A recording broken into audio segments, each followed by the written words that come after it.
Aloha, it's Kiana, and here are today's top Hawaii headlines from the editors at the Honolulu Star-Advertiser. Also, huge mahalo to Longs Drugs Hawaii for sponsoring the show.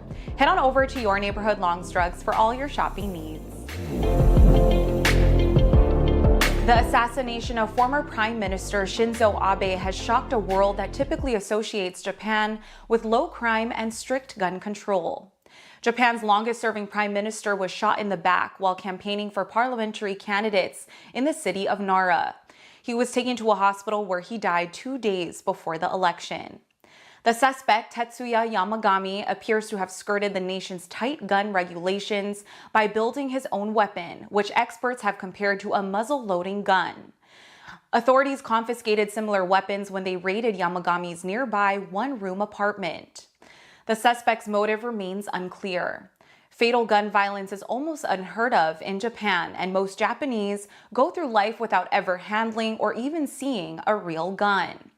With a population of 125 million, Japan had just 10 gun-related criminal cases last year, resulting in a single death and 4 injuries. 8 of those cases were gang-related. Following news of former Prime Minister Abe's assassination, Governor David Ige on Friday ordered U.S. and Hawaii state flags to be flown at half-staff in honor of the fallen world leader. Flags at the state capitol, all state offices and agencies, and at the Hawaiian National Guard will be at half-staff from sunrise to sunset on Sunday. The flags are already at half-staff to honor the victims of the 4th of July shooting at Highland Park. Ige called Abe a true friend of Hawaii and shared a photo of the Prime Minister's December 2016 visit to the state to Twitter and Facebook.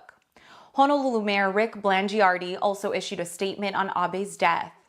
Blangiardi called the former Prime Minister a champion for peace and said he worked tirelessly to strengthen the bond between Japan and the state of Hawaii. Elon Musk's $44 billion bid to buy Twitter is on the verge of collapse. The Tesla CEO sent a letter to Twitter's board today saying that he is terminating the acquisition. It is not clear if Twitter's board will accept the $1 billion breakup fee or if there will be court battle over the deal. In a letter to the Securities and Exchange Commission, Musk said Twitter has not complied with its contractual obligations surrounding the deal. Specifically, Musk said Twitter has not provided enough information about fake or spam accounts on the platform. Shares of Twitter fell 5% to $36.81 on the news today, well below the $54.20 that Musk had offered to pay for the company.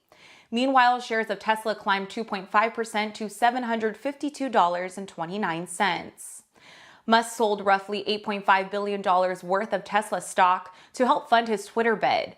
He then strengthened his commitments of more than $7 billion from a diverse group of investors that included Oracle co-founder and owner of Lanai, Larry Ellison. President Joe Biden has signed an executive order to protect access to abortion after the Supreme Court ended a constitutional right to the procedure 2 weeks ago. The order instructs the Departments of Justice and Health and Human Services to push back on efforts to limit access to abortion medication or to restrict travel across state lines to access abortion services. Biden's order also directs agencies to educate medical providers and insurers about sharing privileged patient information with authorities. He is also asking the Federal Trade Commission to take steps to protect the privacy of people seeking information about reproductive care online and establish an interagency task force that coordinates efforts to safeguard abortion access. Biden is also directing his staff to call on volunteer lawyers to provide women and providers with pro bono legal assistance. The president is facing pressure from fellow Democrats to be more forceful on the issue, but there's only so much his office can do. Biden said it would require an act of Congress to restore access to abortion in states where strict limits or total bans have gone into effect. Following a championship season, University of Hawaii women's basketball head coach Laura Beeman has agreed to a 2-year contract extension. Beeman is already the second longest tenured coach in the program's history after wrapping up her 10th year in March. She had 2 years left on her current contract, and the extension will take her through the 2025 through 2026 season. Last season, Beeman led the Wahine to the NCAA tournament and was named the Big West Coach of the Year for the second time in her UH career.